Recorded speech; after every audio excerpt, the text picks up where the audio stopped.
And oh, well, cool. Already people talking in chat. And just let's go. Thank you everybody for joining. I am Baron Wistric Often. I'm from Meridiace. And the other moderator tonight is... I'm Baroness Alessandra Brucioli, but everyone calls me Bruce. I'm from the Midrealm, and I love Melee, so I'm really excited to be here. Great. Yeah, also, I love Melee. I'm fond of it. Copying me. Yeah, you are not a bad example to follow, dear. So, sorry I southerned at you. I apologize for the dear part. Again, thank you everybody for joining us. We're trying this thing out, which is basically get a bunch of people who know about Melee together, talk about Melee. And to start it off, we're going to talk about what Melee is, which is one of those silly navel-gazing questions that that you know you usually don't want to talk about unless you're drunk. But so get on it, audience. But we put together a panelist. Well, okay, our panelists are now drinking, but we put together a bunch of panelists from a variety of the war-focused kingdoms, including Atlantia, the Midrealm, the East, Ansteorra, and we are hoping that we get to kind of delve a little bit deeper between the generations, because we have people who were generals 5 years ago, 10 years ago, and people who have been general this year or last year. So bear with us, it's our first time, and we are hoping to open it up to Q&A at the end. So if you have questions, feel free to type them into the chat. We might direct the conversation there then. We might ask later. So to start it off, let's have Marguerite introduce herself, and then we'll go down the line from there. Okay. Hi, I'm Lady Marguerite de Leon. I am the current warlord of Atlantia, and yeah, that's about it. I've been in the SCA since 2008 and have been fighting Melee since then. All right, let's have Robert. I'm Robert Mcfarlane, formerly of Ansteorra. These days I reside in what is supposedly sunny Trimaris. I've been doing melees, let's just say, for a while. I have commanded Ansteorra or our combined allies at a total of 14 different wars. It's something I enjoy. And let's see if we can help spread some of that joy to you guys. All right, Anton is next. I am Anton. I am the retired Lieutenant General from the Midrealm. I commanded, I had to go look this up. It's not quite 10 years, it's only 9 years ago that I finished my tour. But I guess I'm a retired general, but they never took away my my Commodore-ship. So I still am the Commodore of the Midrealm Navy. I just don't have a ship anymore. All right, Remy, you're next. Sure. Remy from the East Kingdom. I was general for the East Kingdom for 2 years, not this past year, but the year before that and the year before that. Now I am happily retired, and now I'm just captain of the Carolingian Cavalry Company out of the Boston area, and very happy to be back with my small little squad running Melee with them. What, Army's not your favorite weapon style? It's one of my favorite weapon styles, but I like, so when you're general, you get to, all your kills are by telling other people to do stuff. I like also being part in the chaos of the melee, which I get to do much more when I'm not at the top of the food chain. What? You don't like being hunted down? That was so much fun. I can't remember, did anyone actually get that ice cream bounty on me that year? I can't answer that. I don't remember if they actually got it from you or if it was from someone else, but there was definitely ice cream. God. Wait, was there? They were supposed to kill me for the ice cream. I wasn't giving out the ice cream. Oh, I know. We ate ice cream. Was there a bounty on you 2 years ago? What's up? 2 years ago, there was a bounty on you? Yeah. When like you and I were standing in a gap, like 10 feet away from each other, at each other's clothes. It might have happened. I don't remember. Yeah, Wistric is all a blur after a while. Oh man, Wistric's face.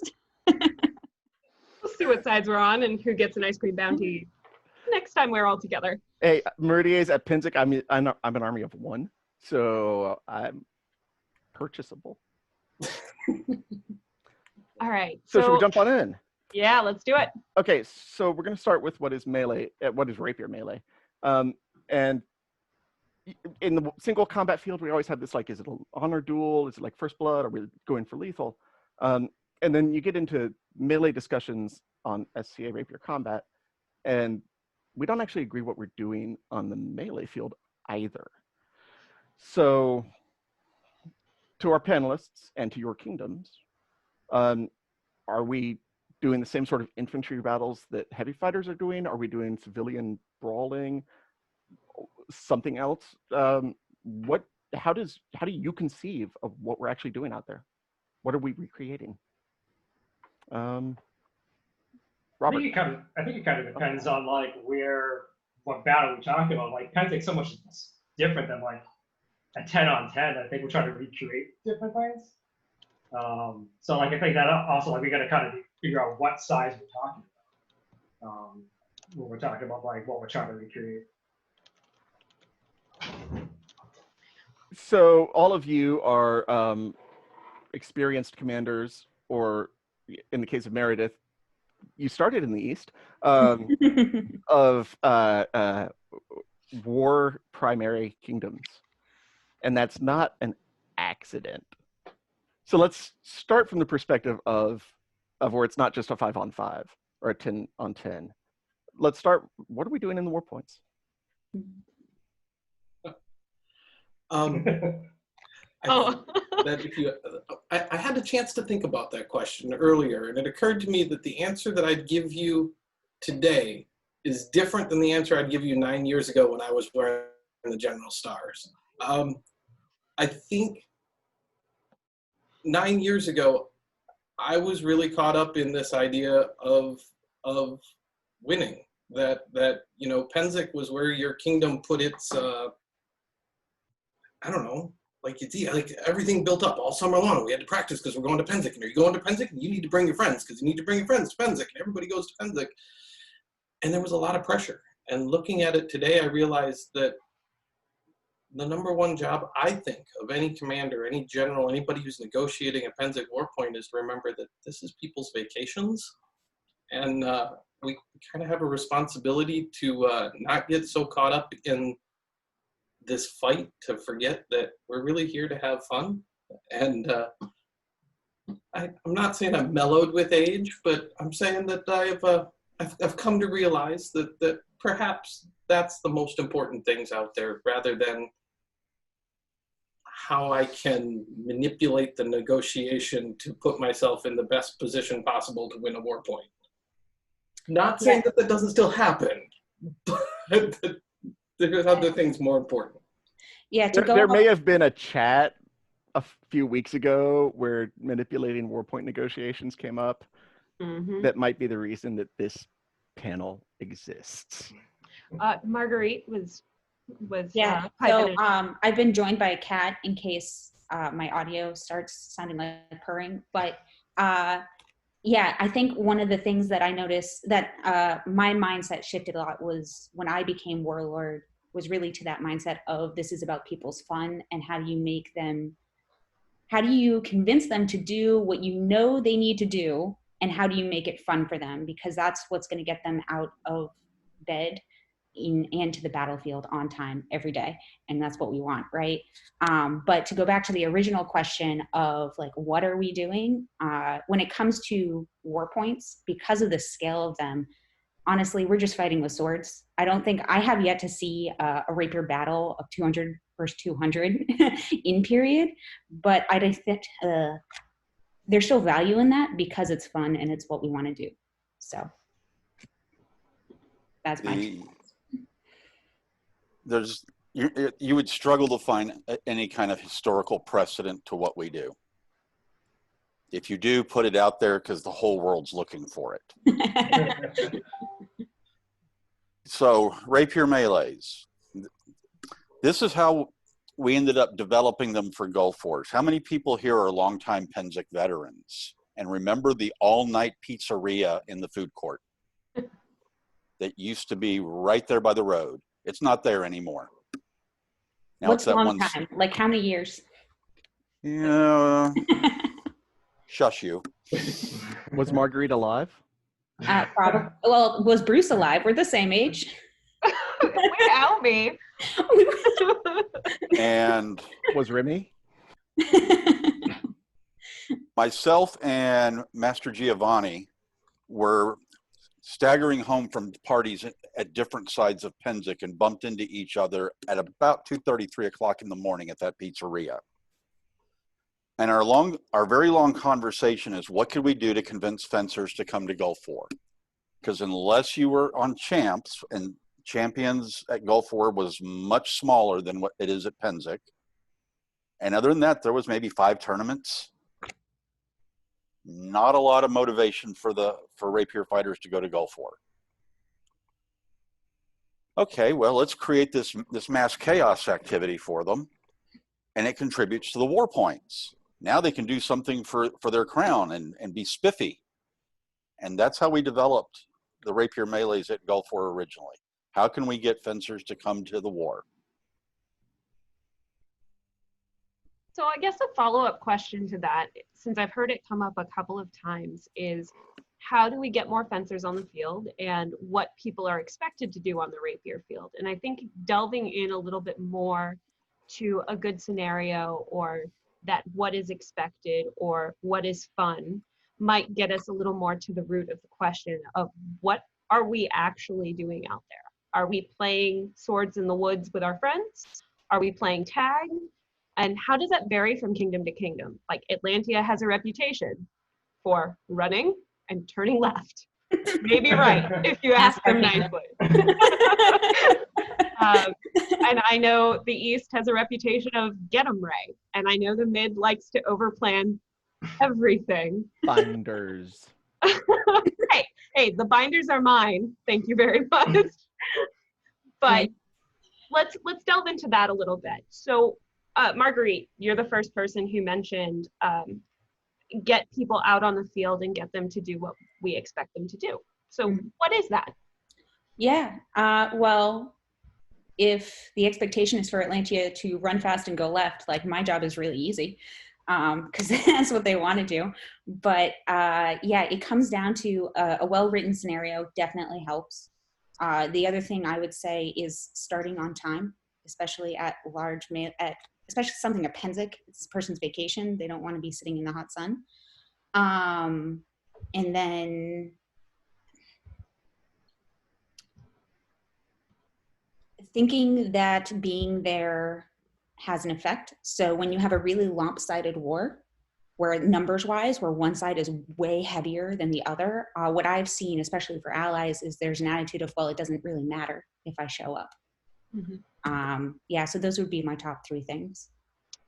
So Anton and Robert both also mentioned those things. So I'm going to jump to Remy first and ask him, what's a well-written scenario? What is your attention to get people on the field? Is it to play tag with each other?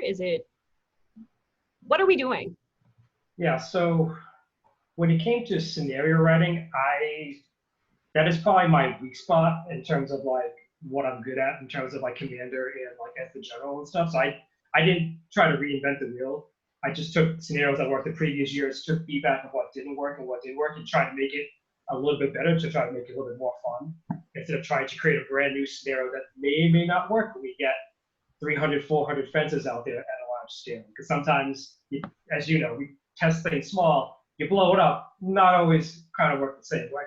So when I was doing scenarios, I was trying to keep everything more or less the same that I knew kind of worked, and try to tweak things that maybe weren't working super well. But in that regard, like trying to keep those scenarios simple, so it's easy for the fighters to understand, the fencers to understand, because not everyone's gonna read the rule book ahead of time. So it needs to be quickly explained to them what the rules are and the objectives are when they get onto the field. It also needs to be simple for the marshals to understand, because if they don't understand the rules, that's going to drive everything sideways real fast. And we've had Penzic war points that were great scenarios, other than some of the rules might not have been super clear, or some of the marshals weren't super clear on what the rules were, and it made it very unfun for a lot of people very fast. So I think really trying to put the focus on simplicity and figuring out what people enjoy and taking that feedback and stuff is super helpful. And if you write a new scenario and you get the feedback and it's not good, try to disassociate yourself with that a little bit so you don't like react too negatively to the feedback, but like take it and try to make it better. All right, that was an excellent answer. And I think we're gonna have a kind of an interesting discussion a little bit later about army identity, because from what you're saying, what your people enjoy could be very different from what our people, or what Anton's people, I guess. Sorry, I'm not from the mid in this conversation. So I'm going to jump to Anton, but I think we have some great ground to cover on army identity and the identity of what we find enjoyable from place to place. So Anton, you next. What is a good scenario? When you boil it down to its key components, what are we doing on the melee field? What is successful? I feel like those are a couple of different questions. Well, I'm leaving them open so you talk. Got it. I don't want to talk for you. So I discovered in my time that yes, I am tall on giving good speeches, but I am not a game designer. And so I tried to hire out my scenario planning, because for Penzic, I mean, that's kind of my framework, because that was everything I was aimed at. Yes, we tend to do a lot of the same things. Some of that is due to resources. Some of it is due to how easily that can be explained to people. And to a certain extent, I do think that people, fighters, regardless of what color tape they're wearing, want to feel like they know what the victory conditions are and they know how they can contribute to a fight. And so there's a certain comfort level, and we do the same battle every year.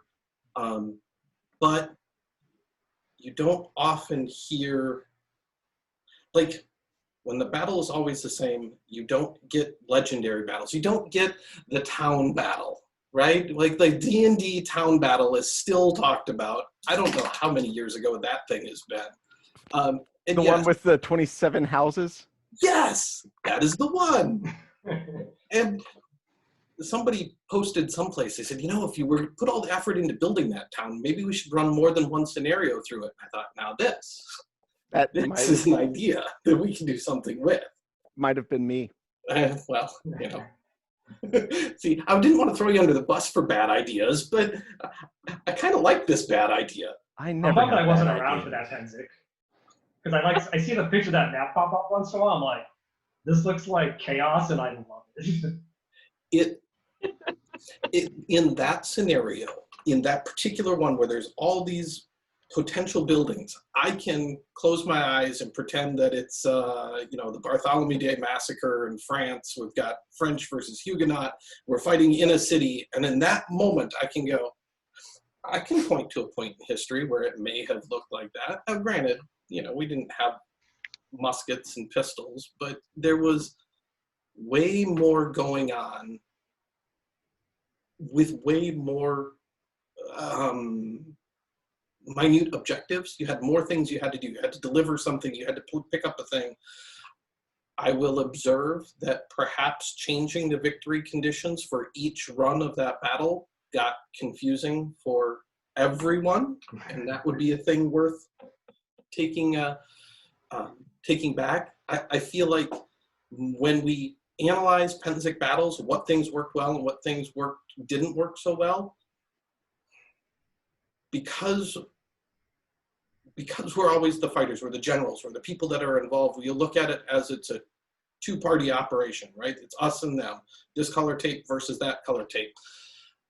I have recently learned, as I took a turn being a marshal at Penzic, that there's a third option that we need to pay attention to. The marshalate absolutely is able to influence these battles in a huge way, and I don't feel like the marshals always put the amount of time and effort into studying a battle and how I'm going to break it, how I'm going to manipulate it, that, say, a general would.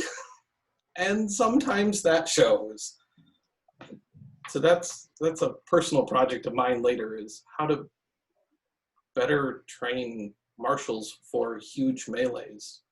What things matter and what things don't, because they affect the outcome of the battle more than almost anything else. And one thing with like the marshals and big melees is that, at least at Pennsic, sometimes we're still trying to scramble for enough marshals for the war point, like 5 minutes before it begins and stuff. So like, it's, you're getting some volunteer marshals, and they may not have a full idea of what the entire battle is supposed to look like, and all the intricacies of the rules and stuff as well for that point. Which is why I like trying to keep things as simple as possible, to try to make those last minute helpers make their life a little bit easier.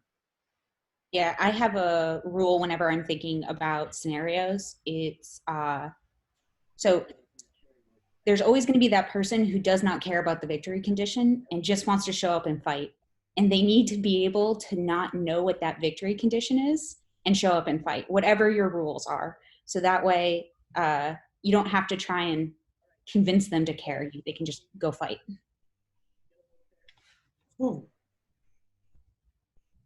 All right, so the only one who hasn't, so for everyone who's just joined us, since I saw the participant number just bumped by about 5, what we have been kind of trying to get to the meat of is, what are we actually doing out on the melee field, and how is that opinion different from kingdom to kingdom? We've been focusing primarily on the 2 major wars on the eastern seaboard, which are Gulf Wars and Pennsic, where we see our biggest melee. The only panelists we haven't asked the generalized question of, what are we actually doing on the melee field? What are you focusing on when you're planning a well-written scenario or hoping that your combatants are having fun, is Robert, who is from Ansteorra, because I've seen a couple of questions in the chat feed. And Trimaris. And Trimaris. So he's both principal kingdoms for Gulf Wars. Would you like to jump in? When for Gulf Wars, the people that are in command actually seldom have little to do with scenario design. The various marshalate staffs basically hand them, hey, here's what you're doing. Figure it out. That being said, the one type of scenario that I always discourage, just because I've seen it blow up at every war, including Australia, is anything that's a foot race for a MacGuffin. I have never seen those end well. And then everybody is extremely disgruntled. There's a lot of complaining, and nobody's had a good time. And, oh, that scenario's over. Now we're taking a lunch break, and you haven't gotten to do anything. So I tend to discourage marshals from wanting that particular scenario type. I also am a firm believer that unless you're doing something like the infamous town battle, where that was very structured and well, that was really well laid out. Most town battles, you got a few hay bales here and there, and you just kind of wing it, and it's mediocre. Failing that, if we're going to do a field, I want it to be as big as possible. Example, everybody gets, I hear people talk about it every year, but we never manage to be able to address it. At Gulf Wars, the field battle, you end up with 2 locked lines. Because the way the scenario is described, we are fighting on top of a plateau, and it's death to go off in any direction. And the number of fighters there will pretty much go from side to side. I personally would favor, let's have a huge field. Let's have a field that's 4 times bigger than what we need, so that flanks matter. Flank security matters. I'm probably very much in the minority on this. There was an experiment tried in Atlantia a number of years ago, and due to an unfortunate occurrence in the 5-man melee, it got instantly shut down. was true 360-degree engagement. It wasn't death from behind. It was you could get poked in the back. If you were a jerk about it, you got punished. I thought it had a lot of potential for making melees much more dynamic. And in the end, that's, I guess, my magic phrase for wanting a melee to be good for everybody. It has to be dynamic. Nobody just wants to stand there and stare across the line and poke at people until the line goes away. It takes forever. It's not terribly exciting, and the spectators are really bored. But if we can create something that's dynamic, and everybody's going to have different ideas about what would be that scenario. But if it's something dynamic where all of a sudden, poof, and you see an entire group of troops sweeping around a corner, people get excited about that. I've been on rare occasion, I've witnessed cheers erupt from the sidelines when they've witnessed stuff like that. And in the end, part of our job is also entertainment. And two fencing lines playing sewing machine at each other is not very entertaining for the participants or the spectators. I've seen a number of the times when Atlantia was they'd really had their breakfast that morning, and everybody had their Wheaties, and they went in, and it was like the final lap of their NASCAR race. Boom, go. Hey, wow, look at that. And everybody got excited. Even the opposition would get excited because it would turn into oh my God, we have to do something. And you want to create those moments because those are the moments that are going to stick with people when they go home. That moment of excitement. Whether you're on the good side or the bad side of it, it's still a moment of excitement, and those are the memories that you'll keep. If we just go out there and just poke away at each other, one war kind of fades in the next, and you don't really remember what you did. You want to have the good memories. That's what keeps us coming back. I can definitely agree with that. I know that if Davius hadn't scruffed me my first Pentic and gone, hey, baby sister, we're going in the backfield, I probably would not love melee the way I do. But so playing off of that, I'd kind of like to ask each of you, and we'll go in alphabetical order if I can remember how the alphabet works. Think Atlantia first? No, Ansteorra first. No, you're trying Maris now. Easy.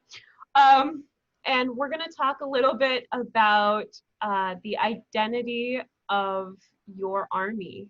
What is a fun scenario for your army, and why do you think that is? Let's start with Atlantia, and we'll go from there. Okay. Thanks for the warning with the alphabet. Yeah, so army, I guess, is the best way to describe the Atlantean culture. Atlantia fights melee all year round. They can't get enough of it. Yeah, I think in the winter is like the only few months you kind of get a break, but even then we still have outdoor melee events all year round. And I am struggling to find a scenario Atlantia doesn't like. I know when we ask this question on forums, they really love woods battles. But I think that also comes down to it's a dynamic terrain and it's clear objectives, and it's an opportunity for some of those moments that Robert was talking about where they can get into the backfield, they can have dynamic pushes and do things. That said, though, I think, I don't know that. I think anything that doesn't result in like a static line, like a bridge battle, Atlantia likes. So yeah, how does Atlantia feel about La Rochelle? They do not like La Rochelle. Yes, so that's a good point. Thank you, Wistric. Atlantia does not like killing cups at all. Yeah, drink. No, because there's no flank, right? There's no flank for them to go after, and that is their modus operandi that they like. Not only that, it's the nature of a killing cup is that you kind of have to rush. You have to rush in basically and there's always a cat left. There's that risk of getting hit hard as you're pushing troops in to try and break that killing cup. And I think Atlantia doesn't like being put in that position where they have to try really hard not to hurt anyone because that's like killing cups are always a recipe for that, right? But yeah, that's about that. And I think RBGs are not their favorite either, but we do have combat archery. So, All right, before I free you from this question, how many people on average does your army field at Gulf Wars and at Pennsic? so it varies. The past 3 years that I have seen the numbers, 3-4 years, it's been anywhere from 50 to 100 at Pennsic.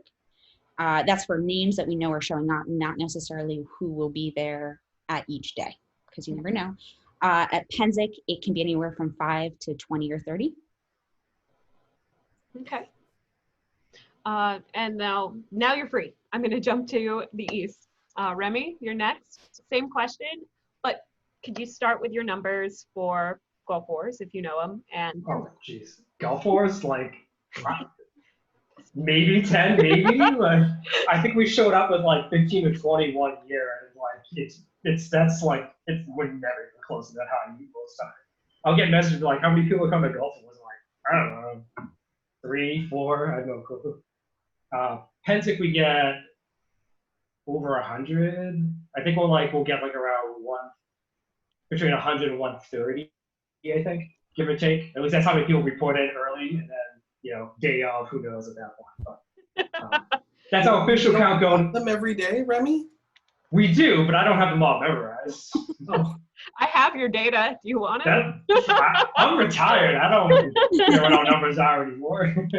I'm one of the numbers now.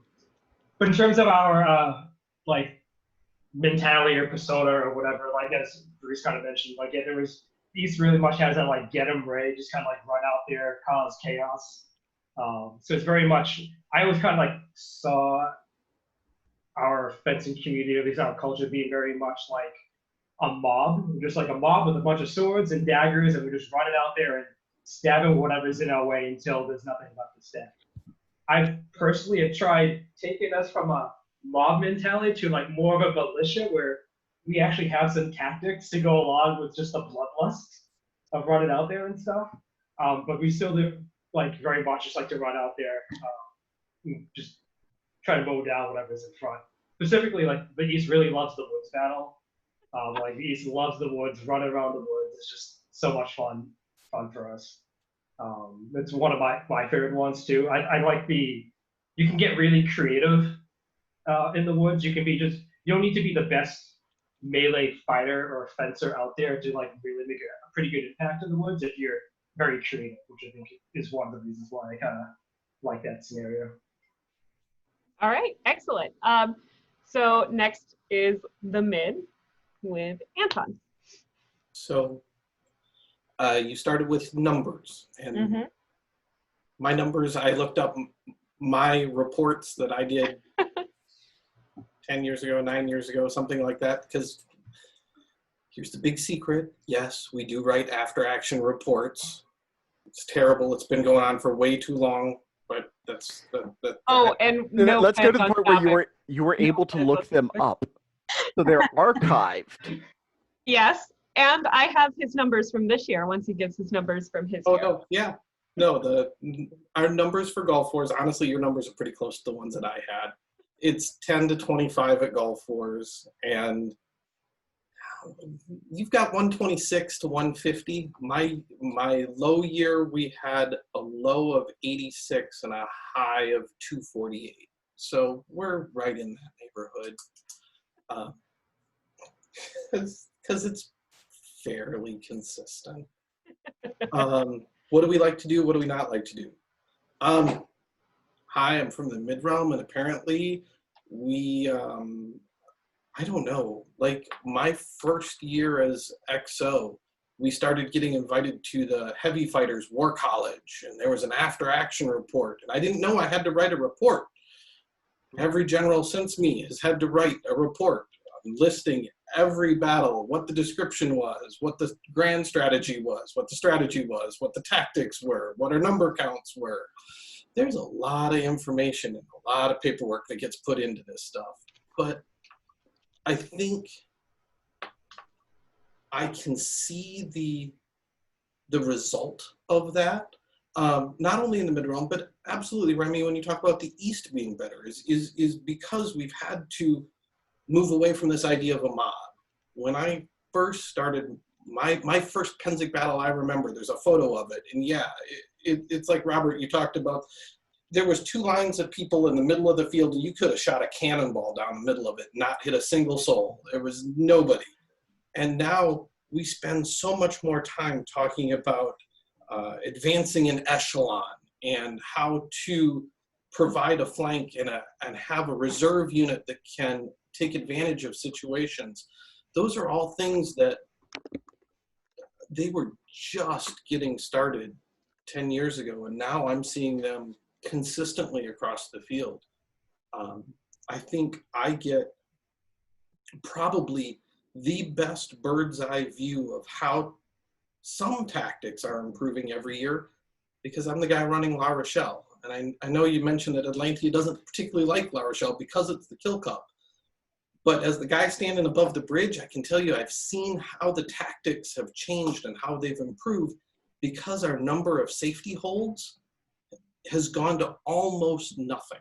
I think 2 years ago we had no safety holds. Last year we may have had 1 or 2, but because it was muddy and slippery in the main gate. But as a community across the society, the people that are showing up at La Rochelle are starting to get a better idea of how to particularly do a kill cut, how to hold a reinforced position safely, while going in with full knowledge that if you're going to lead the charge, you're there to be a meat shield, and you're going to get hit hard, and it's just what's going to happen. Be prepared for that. If you don't want to be hit hard, don't get on the murder bus. It'll be fine. But I think the mid-realm likes things where they can be disciplined soldiers, in my opinion. And I'm out of the command staff for quite a while now, but I think they like the woods. I think they like anything where we can hold a gate, hold a flag. I can tell you that the open field has always been my bane. I was never good at commanding it. I was never good at dealing with it, because normally I'm on the receiving end of Atlantia coming down off the hill and turning left, and it just goes bad after that. I appreciate you that you think they didn't do that on purpose. Oh, no. That's the plan you just planned for. It's just how do you deal with it? How many Atlanteans show up? And aim for you. How tall, in command. All right. Final person to field this question. I'm sorry, you've been last both times now, Robert. It's okay. I'm enjoying listening. You can go first next time. Yeah, we'll let you go first. Oh, thanks. But same question to you. How large is your army at Pennsic? How large is your army at Gulf Wars? And what is the identity of the army and in general when it comes to melee? Which kingdom do you want me to rat out first? Start with Ansteorra because it starts with an A. There we Okay. go. The Ansteorrans on average at Gulf War, I'm going to say 80 to 100. At Pennsic, 10 to 20. All right. Some years, if we have a really popular crown, that number might surge a little bit. But a lot of people get real squeamish about making, when I used to drive up from Houston, it was a 26-hour drive, and people get squeamish about that. But that's only like halfway across Texas. In Right. which direction?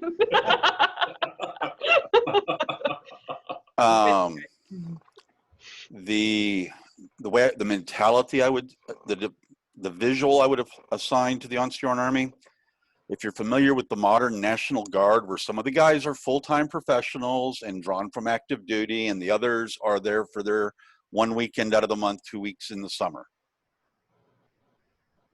And then you try to blend all that together and make something effective happen. Sometimes it works really well. Sometimes it's an absolute train wreck. And in Trimaris, our Gulf War numbers, I'm going to say probably only about 40. And Pennsic, 10 or less on average. Not a very big kingdom. The army identity. How many of you guys play MMOs online and are familiar with what a pug group is? That's pretty much the army identity.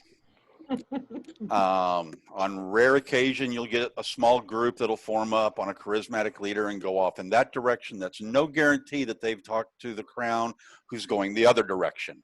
Can you explain for us Luddites who remember playing Civ 3 and then not much else? Really, Wistric? Oh, I got this. It's a really bad D&D group. We don't know where the cleric is. The tank is over there trying to seduce someone in the tavern. The bard's over there playing music for the woods. And the druid has used shapeshift and is running off in the distance. That's a pug.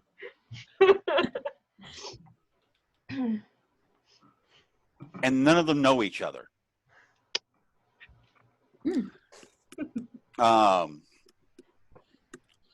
On rare occasion, you'll get a few folks together that'll run off and do something kind of neat. One of the people that's on here is somebody that I like running with at Wars is Dukion, one of our newer mods.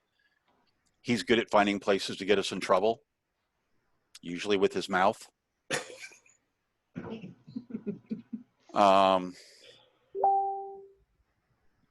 But that's pretty much the mentality of it. Both kingdoms, based on their numbers, what are they better at? Not making a line. One doesn't have enough of them. One of them really loses the dynamics of it. Both are better at being used as fast foot infantry. With Trimeras, it's more of a case of throw them down range as a line of skirmishers. Could you define fast foot infantry for us real quick? Like just moving forward as rapidly as the marshals will allow you to, right before you get the warning for not running. So Atlantia back in the day is what I'm hearing. Which is another pet peeve of mine. Okay, so actually something all of you have mentioned, and I want to go back to Anton because I can't remember. Anton, does the mid do line well? I think different regions of us do, but I think we are working on trying not to do the line. I mean, we've had 10 years now of trying to do advance in columns and echelons, but at the end of the day, I can put a line in front of a flag and most of those people are going to be pretty happy, whether that's around some hay bales on the field or if that's in the woods. There are lots of people that want to be that line because it's a simple job. They know what they're doing. Yeah, you're going to have other people that are freed up that want to go ninja in the background. They want to go hunting. They want to go do different things. I think I'm seeing more and more groups of people understanding what it takes to be to break a line as a unit and turn a corner. You know, it's not just Max and his terrible striped socks or different people breaking a line and zippering it as a single person anymore. You're starting to see that to be effective at that level of zipper, you need to have a few more people to do it. And that makes me happy. I mean, it means we're improving as armies. That one person can't be quite the death machine they used to be. So this is just an observation that all of the major kingdoms represented by our panelists, with the exception of some units of the mid, don't line, don't want to line. And that's what we do a lot of. I think part of it is just how our rules are. Like with like Rattan, you can they have rules that allow them to literally physically go through a line to break it up much easier than we can, because we can't make physical contact with each other, which makes so if there's an opening, Like, I don't know, I feel like our rules make it much harder to bust through those lines, and we have so many people now that, like, at Penzic anyways, we can stretch from corner of the field to corner of the field, just in the line and stuff. It's just we don't have enough room to be able to make those flanks and stuff in an open field now. My question for the panelists is, could that be part of the development of Rapier Melee? Because you see the pictures from 10 years ago, you see the pictures from 5 years ago. We do devolve into line fighting, but we're not starting there as often as we used to. How have you seen this? Is this an evolution?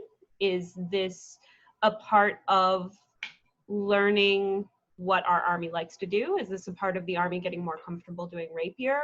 Why is this a thing?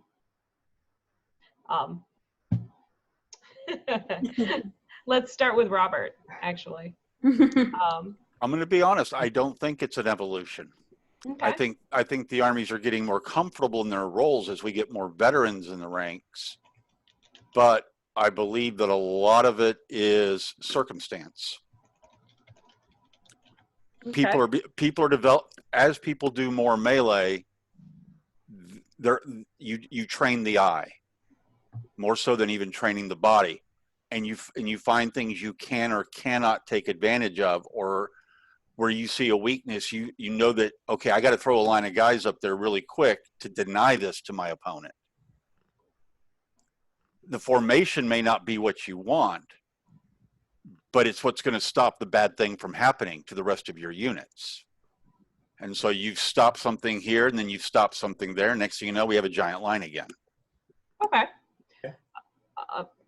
Anton, do you think this is part of the evolution of Melee? And if so, why? And if not, how has Melee changed in the time since you've been general? Other than more and fun. since you started. And since you started. Yes, since you started might even be better. I think, Robert, you hit it on the head when you said that you still need to throw a group of guys at the bad before the bad can happen. And the line battles that I first remember, I don't ever remember really having a reserve unit. I remember you put everybody out on the line and they put everybody up on their line and we marched across the field, and that was really it. And at least from the tactical side, I'm not saying it actually happens on the field, but the plan now seems to be to have more discrete units that you can use so that you have more moves available as a commander than just advance and slay them all, right? Can I apply this group here? Can I apply pressure there? I think that you're going to have a line engagement anytime you have two units press against each other, because we don't have some of the weapon mix that the heavy community does, right? In order for, the line is always going to be, 40 some odd inches plus your arm length away from each other. Anybody who brings a 36-inch sword to a Penzic battle is in trouble, because they're going to really struggle to reach unless they can gain some measure some other way. Even the 45s or the two-handers, yeah, they make an impact, but they don't allow for as many creative applications of force that way. But I also think that we're seeing more groups, at least in the mid. It used to be, you've told everybody, if you're going to Penzic, bring case. Like, bring your friends, bring all the swords you can. If you have friends who aren't going to Penzic, borrow their swords. It'll be great. Everybody needs to be case. And it was terrible. And now I see units who are, for instance, bringing shields because they know they're going to ground their shield in the corner of a kill pocket, and they're going to have, well, long-armed orangutan over the top, and then you get a reinforced position. I don't think we saw that before. At least I don't. So those pieces I feel are evolving.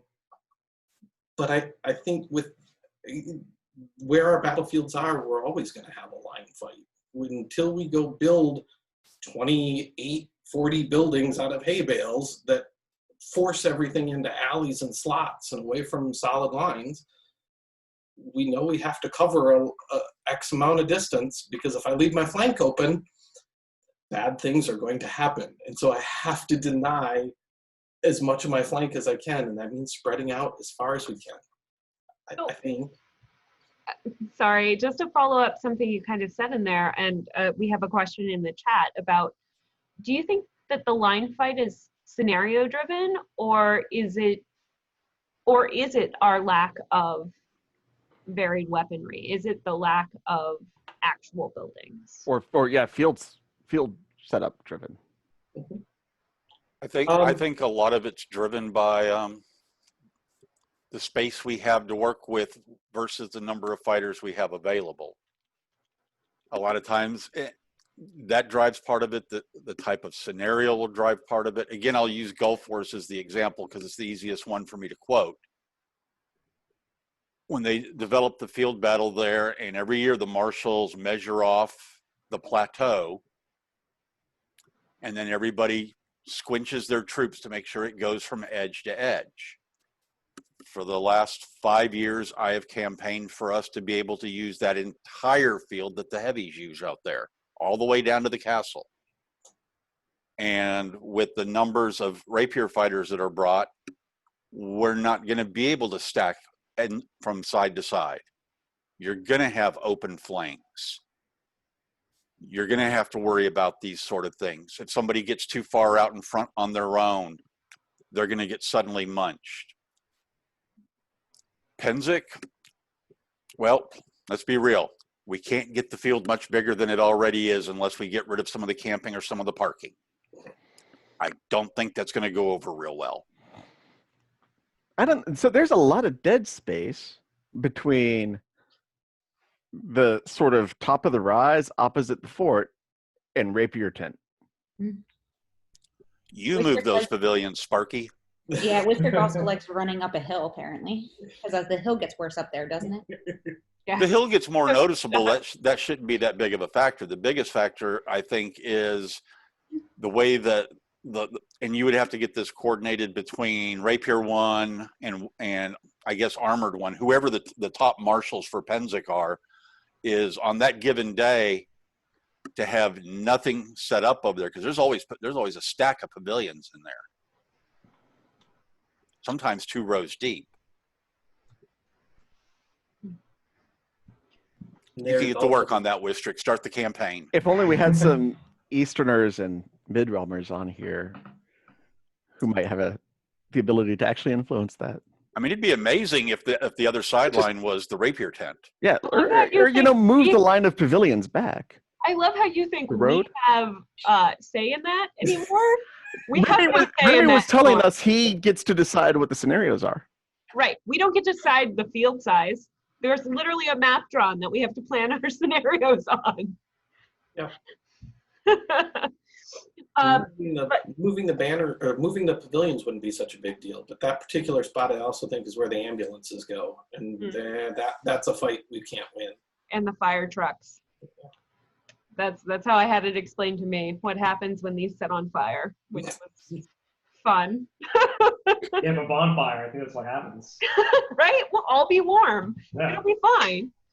All right. So jumping back to the question at hand, I'm going to jump to Remy since I've made Marguerite talk first, like 2 times in a row. Remy, so we talked a little bit about army identity. We talked a little bit about tactics and kind of the tactics, scenarios, what makes this fun for your army. How has this changed since you started? How have you seen the army change? And does that affect your line fight? Yeah, so we do a lot more melee drills, or trying to come up with ways that we can take melee and do it in the drill form. It's one of the things that like I really was trying to do. Like, how can we get people more comfortable with creating an internal flank in lines? How can we get people more comfortable doing cross shots, doing X, Y, and Z stuff? Because it can get a little difficult to take something like what's pretty much a very chaotic atmosphere and try to make it a structured way of teaching and stuff, so people get a little bit more comfortable with it. So we've come up with a variety of different like training exercises and drills to try to like teach some basic melee tactics, just to get people's competency level and confidence up, especially like newer fighters and fencers when they go out there. How can they feel like they can make an impact, at least know what's going on, and it's just not like chaos and people yelling and steel clanging on steel for like an hour on end and stuff like that. So I think that's the biggest thing that I feel like I've seen in East anyway. So I've been fencing for about 10 years now. I just feel like we've been trying more ways of training melee and breaking melee down into smaller chunks. Remy, how young are you? I am 36. Oh. Robert, how old's your white scarf? I got my white scarf at Penzic 21. It's the same age as the ogre.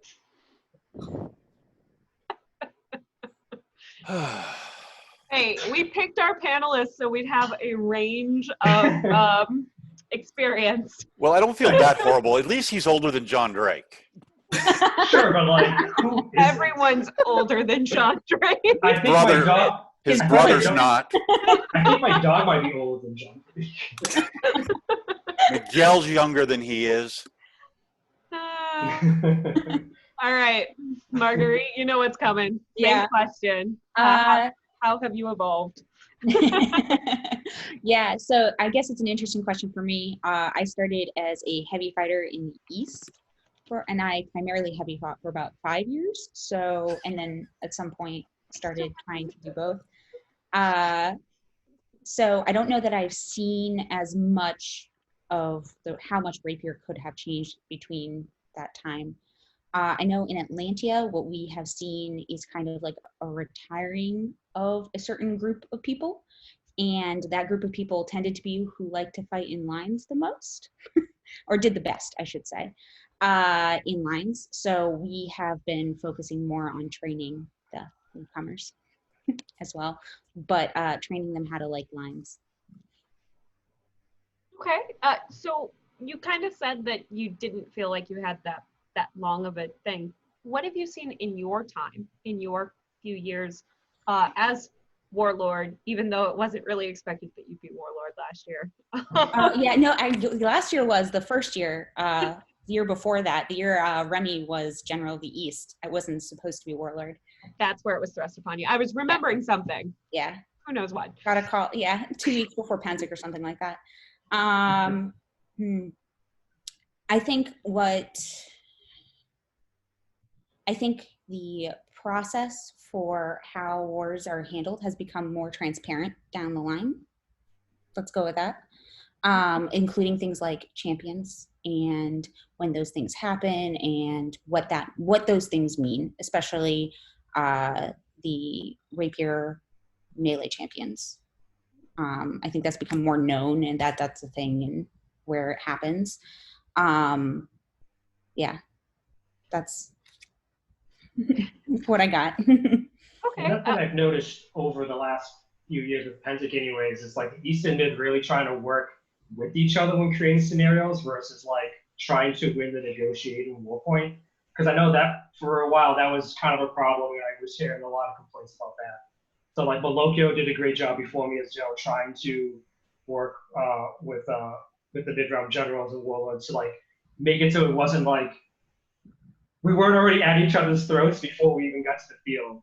And I know like I tried doing that. I know like Xavier also and Keelan also were trying to continue with more of a collaborative approach to creating the war points. I mean, we can't control what the Royals do, but at least within our own small little pocket, I know that's been a big thing. We're just trying to, and I think the purple was pretty useful for that. That is, I think that's a big key. Is those purple wars have been fantastic. I blame the exchange program too. Yeah, yeah. Yeah, the Purple Wars have been so much fun because now Anton's not just this no-name guy in front of me who I need to try to mow down. He's my buddy who I fought with last year. We had a grand old time. So now when I see him across me, we're like shooting the shit with each other for like 10 minutes. And then we kill each other and then we go laugh it off later and stuff. It makes it so much more enjoyable. Yeah, the Purple Wars are, I think, a little different on the Allies side because, like, the East and the Mid, there's two armies, right? But for the Allies side, there's a lot of cooks in the kitchen, so to speak, and it can be a little harder for them. What I have seen, at least, is it's a little harder for them to get that sense of camaraderie and like figure out how to work together, right? Because they're always used to having to work for either the East or the Mid, and now all of a sudden they're thrown into a room. They got to figure it out. Yeah, it makes sense. I'm not sure if it could have been different this last time. I know that the first time we ever experienced one of those, most of the other kingdoms, just because our numbers are so few at Pennsic, unless somebody was just being a total twit, we had no issue a lot of times of either putting Atlantia in charge. On the years that sometimes Ethelmark, when they were able to be their own thing, sometimes Ethelmark would be in charge. That was always interesting. But the smaller number kingdoms, Ansteorra, the 2 or 3 guys from Callantyre, 1 or 2 from Glenaubin, we would just be like, okay, well, we're just going to go with them. Where are you guys going? Okay, fine, whatever. So there wasn't that much pressure on us. What I guess tier 3 kingdoms.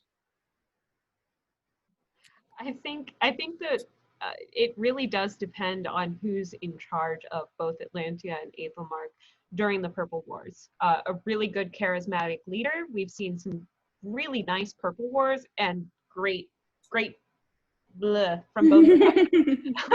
Great feedback. Is that a technical term? That was in fact the technical term. That was my brain going, what's the word you're looking for? Feedback. That's what I'm looking for. But when there's been strong leadership, we've seen some pretty great dynamics. But it is really contingent on that and contingent on the royals, as both Anton and Remy have pointed out during that time. So I think one of the things that helped on those Purple Wars when Atlantia was in charge, and they may not even have had a good idea, but the thing that helped was, and this is not a huge number of Ethelmark fighters are well traveled. It's very much in the minority, and it's only just now starting to expand.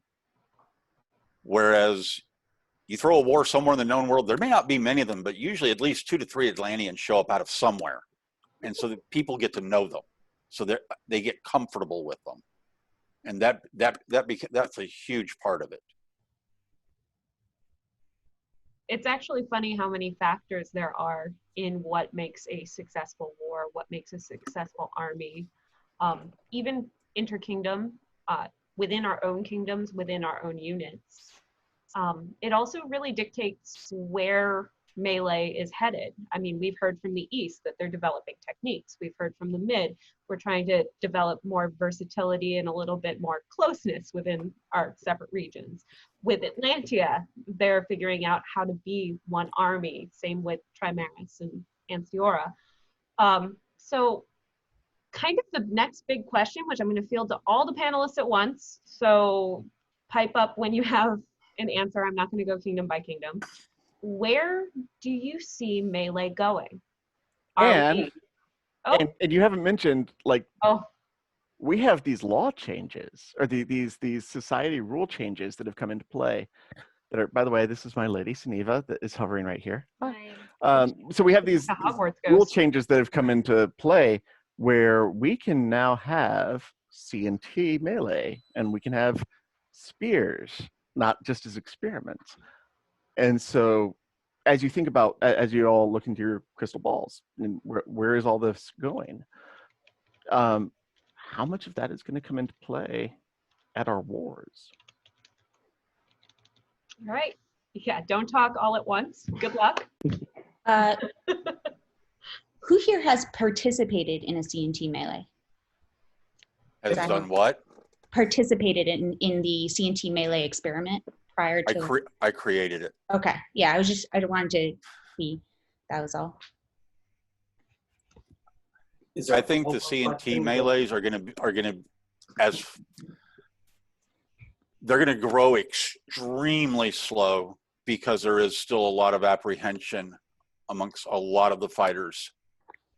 There's going to be the small group of the cool kids who are going to want to go do it, and then one of them will somehow convince their crown to push for a war point for it. And the first couple will probably be absolute train wrecks. And then everybody's going to decide, well, if we're going to do this, we better figure out how to do it right. And it'll be kind of the evolution that we saw from the first couple of Rapier war points to year 5 to year 10. And we got better at figuring out we shouldn't let them do that, whatever that is. That just causes problems. But this is pretty cool. We'll go with this. The pikes, spears, whatever you want to call them, I think those are initially going to be, you're going to have some, again, the smaller kingdoms at these wars, they'll show up with, just a couple, but I don't think they'll be game changers. I think it's going to be the big four up in the Northeast and the Great Lakes area and off the Atlantic coast. It's going to be those 4 kingdoms that that from one of them is where we will see the first pike square show up. And then they will build, I'm actually thinking the mid may show up with a pike square and actually try to build some kind of tercio around it, because I can just see that mentality. Remy, are you planning this already? I would love to see pike and show up, but I don't know how that would work in the SCA yet, because RPGs are just problematic in a bunch of ways in that regard. But as someone who likes to study military history, especially early modern, the idea of pike and shot has me very excited. I just don't know how that would look in the SCA at this point. I think if nothing else, if you can get the people that want to do it, you ought to put one together as a non-war point to do on one of the dead days, just to get a feel for it and see what it would look like. I think it could be really cool. Yeah. If you do it, let me know. I'll go out there and get hit. I'm excited for CNT melee, at least in smaller, I like smaller melee. I like 5-on-5, 10-on-10 much more than Penzig size, just as a fighter and stuff. Because I am a big fan, for people who know me, I'm a big fan of Three Musketeers, so I like that more of that street skirmish. Me and my bros rolling out of the street fighting, Anton and his bros, and just having a grand old time. That's the kind of melee that I really enjoy the most. But I think CNT melee makes really sense for that. I think at least right now, maybe this will change over time. I think for really big, Penzig size, CNT melee would be not a good idea, especially for now. Maybe down 5-10 years down the line, if enough people even authorize in CNT. I feel like CNT is still a pretty small niche at this point too. But I am excited for those smaller melee skirmishes with CNT. I'm pretty excited about that. I really do like the 5-on-10 CNT melee, but I think Robert's right. The first time we try this at Penzig, it's going to go ugly, and I don't want to color the whole group, but I know for me personally, I want to trust everybody that I'm fighting that CNT melee with. I would never bat an eye going to do a melee, even at Penzig. It's fine, whatever, no big deal. When I make a really, really bad mistake, I may go home with a bruise, but most of the time that's because I made the mistake. But there's something about the CNT stuff that the mistake is smaller. Like that thigh shot or that wrist shot. I don't have that programmed in my head to stop yet. So that one stings. And then So something to consider, because it would have to be somebody in one of the primary kingdoms, I think, to make it work. Put together a CNT version of the Battle of the 30, but late period. I think Tedesco. I like that idea. Hard working on that. Yeah, I've also thought about that with pike and shot. Is you put it as a 16th century battle, and you kind of sell it from that aspect. You make it something different than kind of our normal melee, and maybe then you can get traction with it, or you can see how these things work. Yeah, I think you definitely don't make it a war point until it's gone years of it being not a war point first. Yes. Work out all the kinks before people actually care about, I must win this. Because that's when we get the problems. If it's just like, everyone have good fun, people's a lot more cooler heads, it's fine. It's when people take their competitive nature and ratchet it up to 11, and now there's humidity, and they haven't eaten or hydrated well, so now they're just extra idiots on top of that. That's when we're going to run into problems. So I think we really kind of need to build up with that. And I don't think anyone's here saying we should do like all these as war points like next year or anything anyways and stuff. Yes. So last year at Gulf Wars, Hawk ran the, I can't remember what it was, Hawk's Bad Idea Oh melee yeah, after the Bad field idea battle. Yeah, bad idea great. battle. The tank. It was and great. Fire, yeah, and the spears. But it And definitely did. there are going to be some more bad ideas to try out next goal. It definitely did show us the scalability of spears.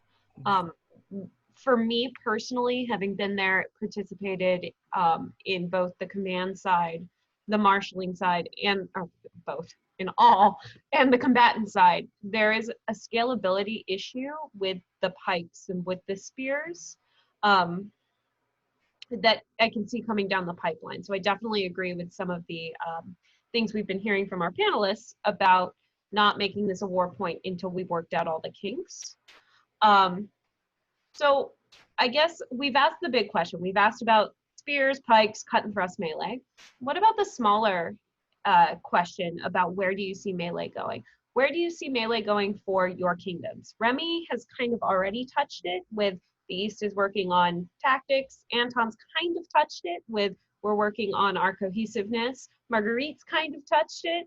Robert's kind of touched it with talking about Trimaris being kind of a pickup group at this point, but they've started following people when there are people on the field. Where do you see each of your armies going? And I'm going to present you with a challenge. If you can keep it to a paragraph or less, I'm going to be impressed. So let's start with Marguerite. Okay. So Atlantia's kind of direction always depends on their warlord. Our warlords do more than just command at Penzik. They do training like all year round. But I definitely see people wanting to expand, like explore these new melee options. We'll go with that, and see how they go.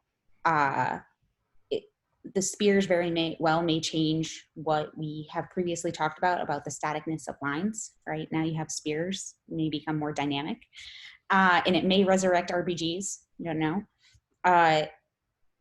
And C&T melee. I know we had quite a few number of C&T melee experiments back when it was in that phase. So I wouldn't be surprised if that's more and more common.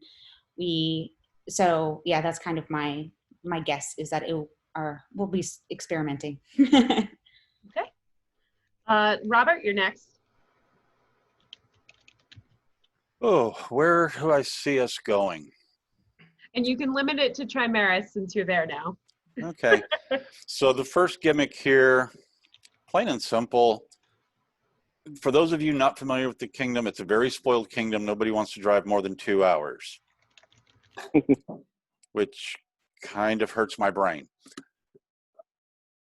I think our first trick is we have to convince everybody that that melees are fun and that they do serve a purpose in the greater being of the SCA.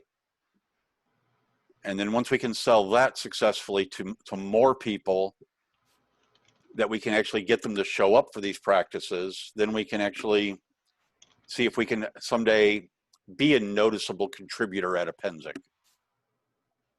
Because that's at least 5 years off best. Yon, you're not the entire army by yourself. Shut up and quit posting. Oh, he's had some gems. I don't know if you've been keeping up, but I've liked reading his commentary about pikes and traveling and listening to what Robert says. Joan is extremely enthusiastic, and he's one of the things that helps keep me hopeful. All right, Anton, you're next. I don't know that I have a good answer to this question. You know, there was some years ago that my group wrote the manual that I think still gets used on kill pockets, and that was really hot for a couple of years. Oh, we're gonna train kill pockets. We are gonna just train the snot out of them. We're gonna figure these things out. I don't know what the new sexy thing is gonna be that we have to go train. I think somebody on the current command staff is going to have to come up with it, because this old retired guy, I don't know that I've got those answers. Do we have anybody on the current command staff? I don't know. Wait a minute. So kind of bumping off what Anton said, we're trying to standardize things a little bit more. There's nothing about reinventing the wheel, because we've done that. We've sat down, we've had our quorums, we've filled out the paperwork, we've stamped it in triplicate.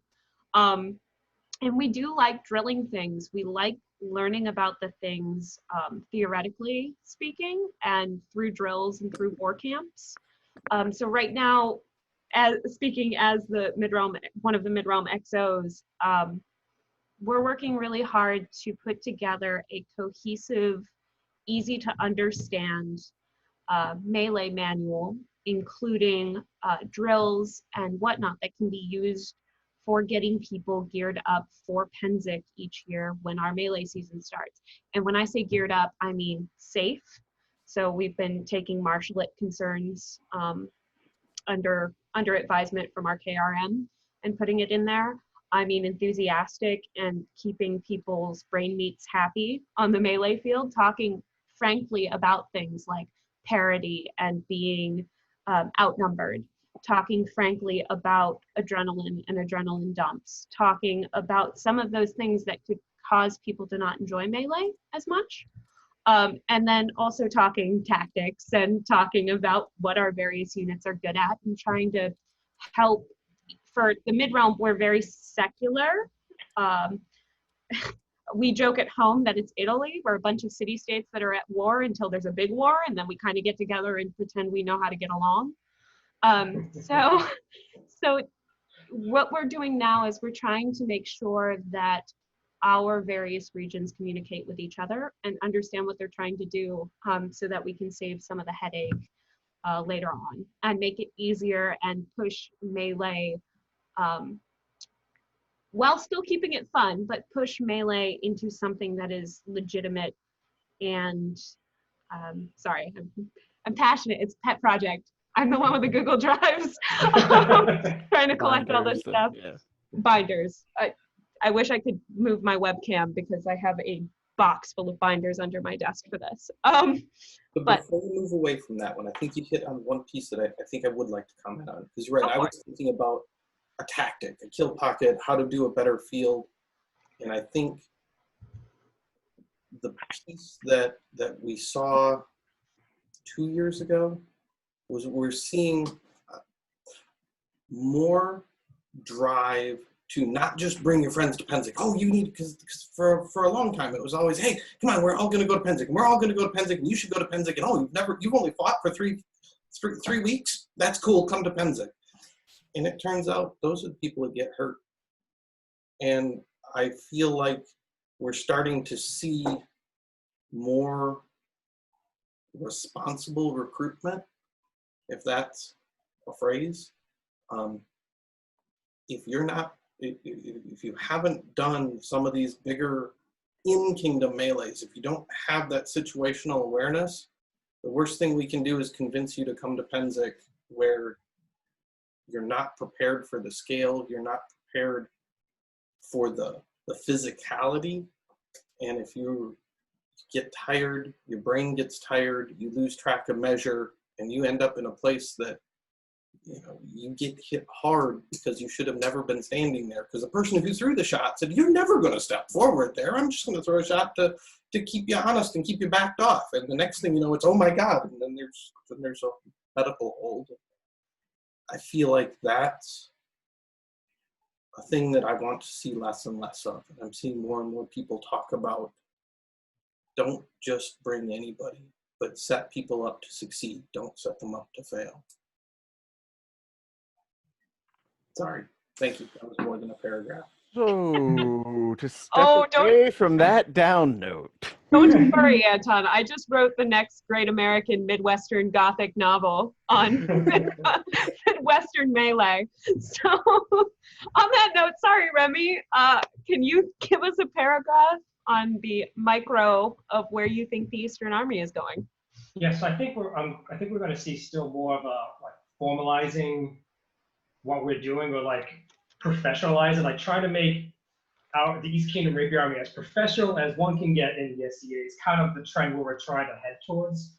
Just like with things like we're doing more drills and trying to boost, not just do melee scenarios training, but actually try to break it down into components to get better at. The current command staff, like Magdalena, who's in the grid with everyone, and the current command staff are hosting weekly melee Zoom chats and stuff where we talk about terminology, different groups will have different terms for the exact same move, and that can be very confusing when on the melee field. So stuff like just making that all formalized, so we're all talking the same language. I think we're going to keep seeing more of that stuff. And then also something I think we're going to keep seeing more in the East is more crossover between Rattan and Rapier. We've really been pushing for this one kingdom, one army type mentality.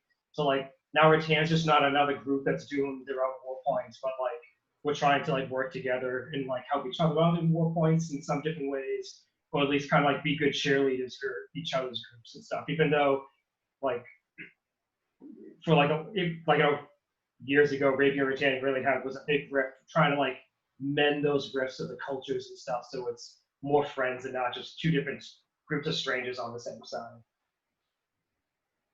That sounds like a really great goal. And I've been on some of those Zoom chats, and I can definitely see you are moving in that direction. And it's going to be so cool to see where you guys are at the next time we get to face off. So I'm not going to say we're running over because we still have about 30 minutes slotted out for this call. But I just want to let everyone in who's spectating, that we are going to field some Q&A after this final question. This is the last question of the evening, but I also have a feeling that it could get a little verbose because this is the most important question of the Zoom call. I'm here. If you have questions, if you're one of the people who's been, for the last hour and a half listening to us blather, and would like to ask us questions to prompt us to blather more, please add them in the chat in the Zoom. While Bruce asks our panelists to be verbose. Oh, I swear we're fun. We are fun. This is my note. Can I go in the binder? It's going in the binder. This is my super secret plan binder. I'm going to leave it out for the Eastern Army to take and scan and have access to. I'm sure that it'll be searchable.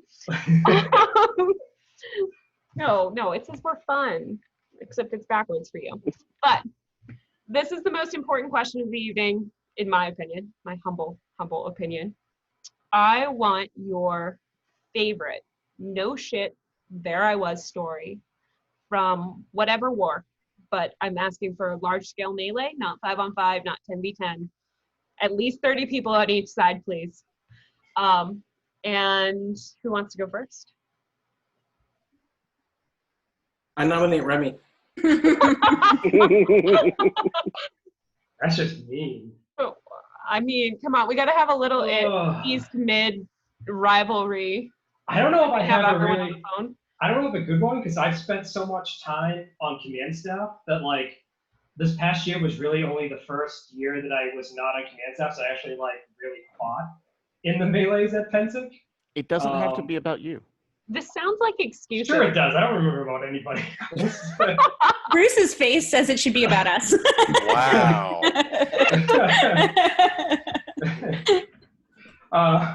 So my favorite moment when I was general was the end of my first year. We were doing that zigzag battle where like when you were attacking, the res point got closer and closer to the castle. And for me, this isn't really, there I was type thing. But for me as Joe, that was a really cool moment because I decided I was going to show people where the res point was moving by carrying our flags. I got this giant flag on like 12-foot poles. Everyone can see me running from like hay bay to hail bell as we captured each flag. And it was cool for me because it felt very dramatic and theatrical. I was like, I'm the commander running out with like our army's banner, just like, follow me, follow me. So that was just like a really, for me, that was the epitome as like my moment as Joe was getting to kind of run around with this flag as everyone just chopping people down. Someone in Anna, Cole's wife, who is our current general, and she is our current chief of staff's deputy, just said that was the best. It was epic. It was pretty epic. Watching that across the field, it was just brilliant. Yeah. And there's a picture of like me running with that flag and like, yes, I'm so glad someone caught this. Oh my goodness. I still remember that. It looked like something out of a painting. But on the topic of epic pictures, from Pinzig 40, my barony put together this huge effort to field 40 fighters. And one of them was like, I can't actually fence. I authorized to do this. I can't fence. Give me the baronial banner. And so there were these pictures of like the horde of the Atlantean army with our baronial banner at the front. And it was like this day, those are my favorite pictures of Pinzig Melee. And it's not because like, yeah, this is a great picture of fighting, but because of what you're talking about, that like it's out of a painting. It's great. Yeah, I wish we had more flags in Rapier Melee in general. We need people who are willing to carry them. Yeah. But that would mean putting down a sword. Yeah. I mean, it could be a job of someone who's like, I don't really want to fight, but I want to like be part of this somehow. We all know somebody who hates Rapier Melee, right? Oh, shit. That could potentially be an opportunity for someone that's new to Rapier. They can carry the flag. But it'd be intense. Yeah, but I like want that person to have their first war, you know what I mean? Their first like rush of when you run at that other side, I don't know. Yeah. And if you're carrying a flag, you tend to the most draw Atlantean an thing ever? inordinate enough. There's an awful lot of shots thrown at you when you're carrying a flag if you get anywhere near the front. Maybe not a good thing for a rookie. Why does everybody want to hit me? That was the most Atlantean introduction to Melee I've ever heard. To be fair, my first Pinzig, I was in the East, and that is what they did. I mean, the addition of running, though. All right, so since Marguerite jumped in, Marguerite, what's your favorite No Shit There I Was story? Yeah. Okay. So it was my first year I was warlord, and it was that town battle. And I knew I was warlord, so you're not supposed to be on the line. However, what I saw was our line was folding, and there was like, when you fold over, there's that gap, right? And if you stop that gap early, it's way easier than trying to reclaim that space. And I believe the specific Pinzig rule was that you had to make an effort to get your opponent's attention before you could hit them. So I just like ran up and I said the first thing I could think of, which was, excuse me.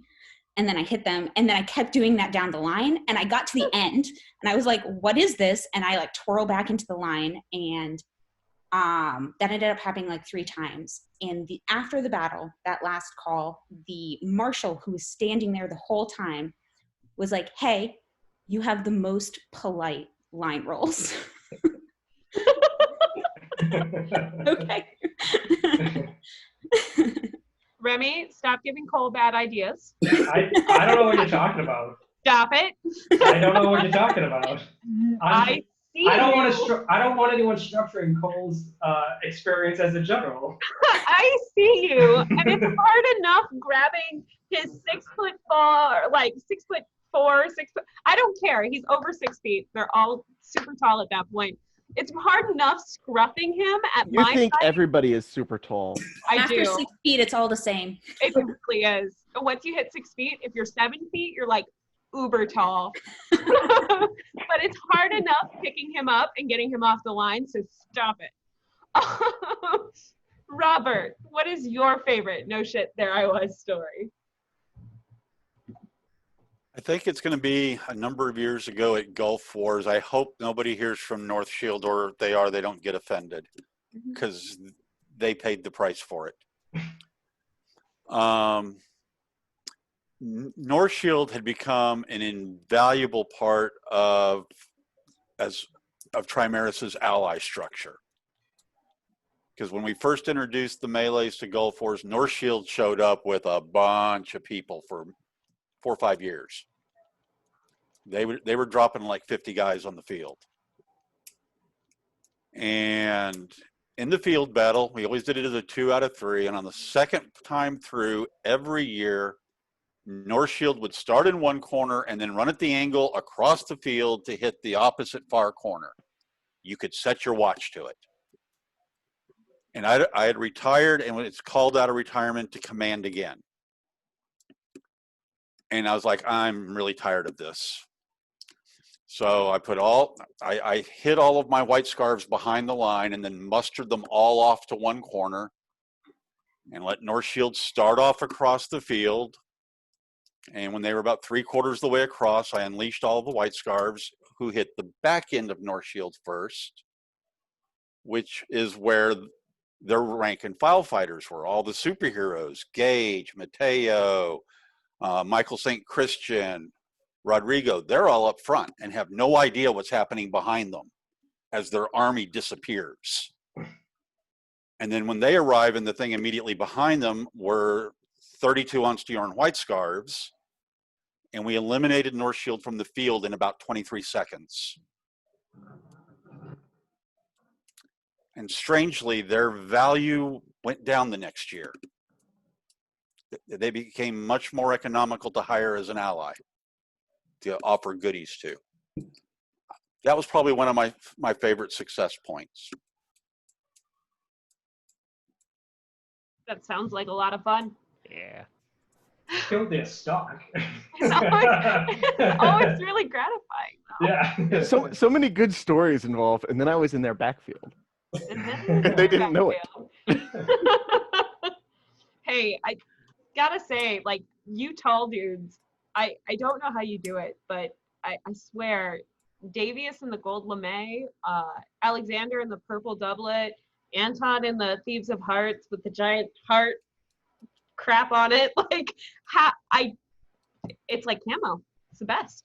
It never works for me. Mac, some of these other guys can get in the back of the line. I never have good in the backfield stories because I apparently can't shut up long enough. As soon as I'm yelling, then people want to kill me. I don't understand. All right. I got a pan for you. So Trap heard that and is just shaking over there. Okay, Bruce, your real goal is in a res battle to wander through the opponent's lines, go to their res point, pop top, drink water there, and chat with their troops before armoring up and coming back out. So I did that on accident when I first moved from the east to the mid. That's It was amazing. my first battle as a mid-roamer, and I followed the blue tape back like a dip. I was alive and fought my way to Trimaris's res point and popped my top. Nice. Nobody paid any attention to me. It was amazing. My Why was first it or that second Gulf Wars, I can't, I was on whatever side I was on, had numerical superiority, and somebody offered us cookies if we could reach the enemy res point. And there was this moment during the ravine battle where just I realized there was nobody in front of me for 10 feet on either side, and so I went for a walk. But my eyes aren't great, You were fighting for Trimaris. I was okay. You remember then. So I walked. I realized like I kept walking until and kind of running around and being like, okay, great, where am I going? Following people, and realized that like I was suddenly around a bunch of people who had their masks off. So clearly I was behind their res point, and I turned around and I was like, guys, where's your res point? And they pointed. And so I went there, tagged up, and ran back through my line. And somebody got a picture of me behind the enemy res point, running back towards it. That is just one of my favorite things. And I got a cookie. And that's probably the best thing that's ever happened for a ravine battle. The best outcome for a ravine battle is a cookie. Mint juleps. You need a cookie after that battle. That hill is awful. All right, Anton, you are the last one to go, so you better make it good, and it better not be the dick in a box story. Still not my fault. Still not my fault. Oh, but we're gonna blame you. That was my first Penzic, and I had so little fun that Penzic War. I didn't come back in like 5 years. I'm sorry, now that I've flustered him. Oh. I didn't have any fun on that one either. I didn't want to come back. I don't think anyone did. Which one? Penzic 40, I think, right? Penzic 40. Yeah. Are we talking the one that like was like 3-to-1 numbers? The one where our crown managed to get Callantir. We had Callantir as our ally. So, you know, that worked out really well on the Rapier field. And come on, Remy, because of that, you got a freezy pop. I did get a freezy pop from that. Oh, That's true. was this the hay bale fort? This is the Yeah. fort. We were on your side, Anton. And okay, I remember that. Because my queen got bored and we marched out the front gate. Yes, you did. I remember that, yeah. Yeah. No, that was. I was in the middle of giving the pre-battle meeting the night before, and I said, "Here's the plan. This is what we're going to do." And all right, everybody's got their plan. Great, let's go home. And the crown walked in and said, "Anton, that's not the plan. This is what you're going to do." And I said, "But then I'm going to be the dick in the box." And he said, "This is what you're going to do." And what do you do when you get an order from your crown? You say, "Yes, Your Majesty." Like, it was a good tactic. It just was not, it didn't optimize for fun. It optimized for win. But like when I read that scenario description, that like I think anybody who had a clue who read that scenario description went, you take the hay bales, you make a box, you make a doorway this wide, and you kill anybody who comes through it until they get bored. Like It that, was Any fun. So it was an easy win. It was stupid. So there was a hole in this wall though. And one of our eastern fencers goes over to the small little gap and asks the two marshals that were there, like, if I can crawl in between that hole, can I get into the fort that way?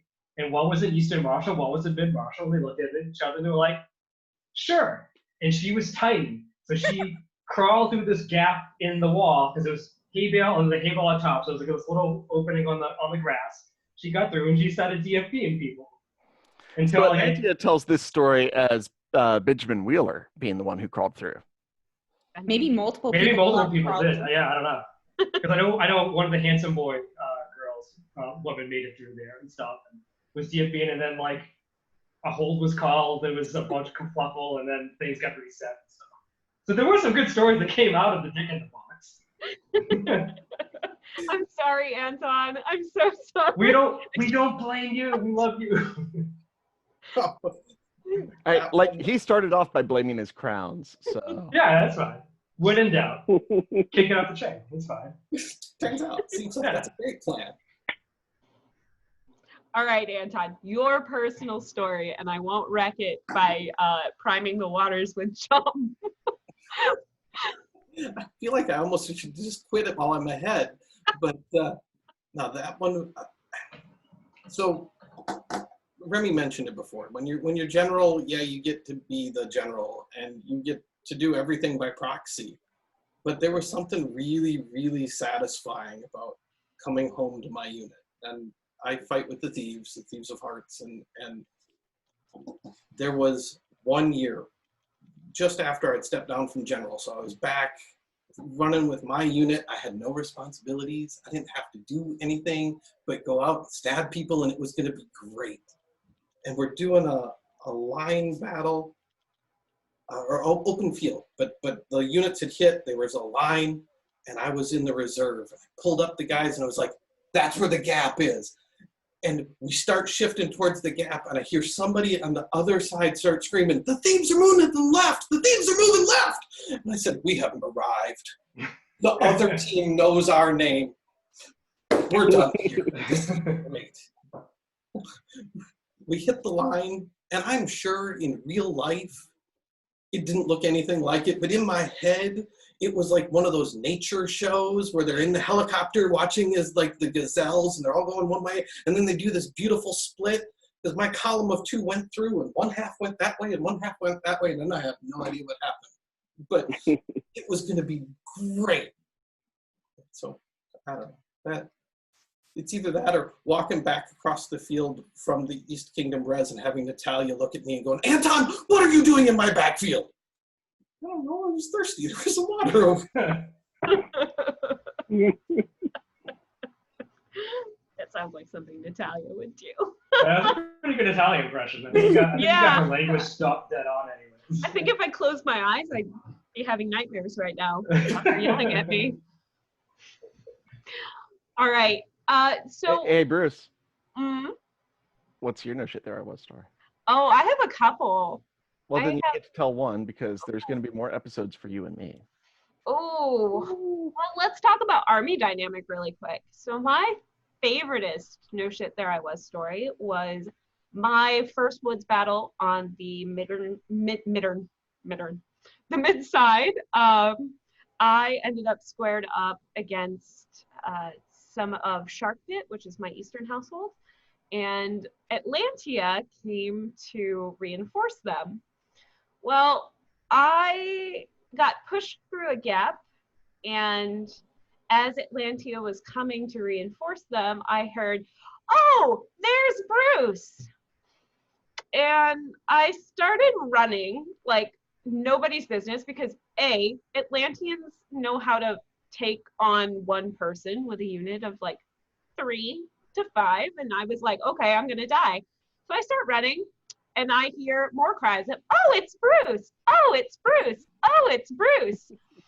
And by the time I hit the edge of the world and the marshal who said edge, I turn around and I square up, and there are 20 freaking Atlanteans surrounding me on the deer path in the woods. And all I see is, I think it was you, Marguerite, it was you or Armand, or maybe both, go, hey, good to see you. And I get stabbed by like 5 people I know, which is horrible. Don't do that unless they're your friend. I heard later from the mid-realm line that it looked like I had a conga line of Atlanteans following me. And They shouldn't have done that. What? They were needed elsewhere. But it was Bruce. Yeah, so where I was reinforcing a flag, and fortunately they were able to take the 10 steps in front of the flag while Atlantia was following me. But yeah. Yeah, I had like a similar experience when I switched. I was like the first year fighting for Atlantia, and someone who used to drive me to practice was on the other side of the line, and his name's Master Grimm. He's a Laurel, and he goes, from his perspective, he's like, huh, that's nice 14th century. Like, it's not common on the Rapier field. And then he goes, wait, I recognize that hood. And he's like, oh, hi, Meredith. And then like half, because it's like a hold or whatever, and half the line goes, oh, hi, Meredith. And then he goes, what's your SCA name again? And the queen at the time goes, it's Marguerite. Yeah, with mine, they ended up telling the story in court because that's part of one of our like battlefield awards. And someone turns to me, and I excuse my language if there are any people under the age of 18. Someone turns to me and literally whispers in my ear, so that's the Bruce got gangbanged award. And I just went, I hate you. I hate you all. Turn bright red. They call me into court, and I'm crying. I'm trying not to laugh. Did the name of that person rhyme with trap? No. No, it did not.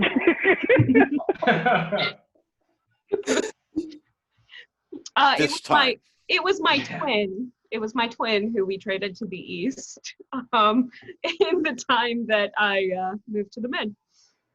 Effingham, if anyone knows him. Oh, yeah, that sounds like Effingham. Yeah. All right. Are there any questions? I haven't seen any written in chat since we started. Well, first of all, we do have Rhiannon, who is the person who is putting on Virtual Academy of the Rapier and making all of this happen and giving us a place to organize all of this. And she has some announcements. So take it away. Well, thank you. And I've really enjoyed this evening. Tomorrow night, we're going to have a training panel, different training styles to discuss. And that should be fairly entertaining. It's seeing how much discussion it generated when I just asked the question on the page. So come and enjoy it, participate. And then I'm always looking for more classes. So if you think of something you want or you have an idea to do a class, let me know and we'll get it scheduled. Thank you. Thank you so much. Thank you so much for organizing this. This has been a blast. And if anybody gets bored, she has weeks and weeks of classes recorded on that page. Gwyneth, you had a question. Yes. Hello. I have a question actually regarding defense. Since I'm primarily a buckler defensive lineman when it comes to melees and things like that, I haven't heard a whole lot of discussion regarding defensive tactics. It's usually been like lines or pockets or big shields or anything like that. So I haven't seen any, I mean, in my 8 years of fencing and in the mid and traveling to Gulf Wars and WoW and Pennsic, I haven't seen a lot of defense. Usually when I'm there, I'm like the swim with a buddy kind of person. If someone's out there with single, I'm going to go, hey, I'm going to be your like flanker right here. So you go do your thing and I'm going to like be your shield. Okay. So I want to know what people's thoughts are regarding building more defense into tactics rather than just everyone going out there and being heroes on the line.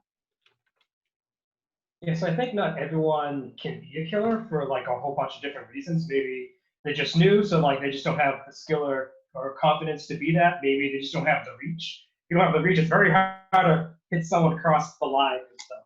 So I'd like to try to get people to feel what their role is in the army or in their group and stuff. And if it's more defensive, find someone who's maybe more offensive and trying to kind of like pair up with them so they can do what they do really well, which is stab people. And you can do what you do really well, which is keep people alive.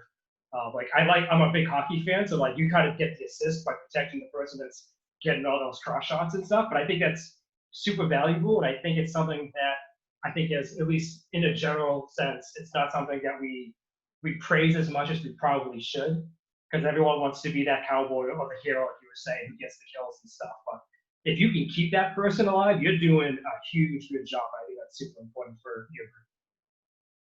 Yeah, I would just like to echo what Remy said. I'm a buckler fighter as well, and I'm short, so I can't reach the other side of the line, as he talked about. And I have found it's most effective to be paired with people who can affect the line, because every hammer needs an anvil. Every person who can take those big shots needs someone who can protect their side.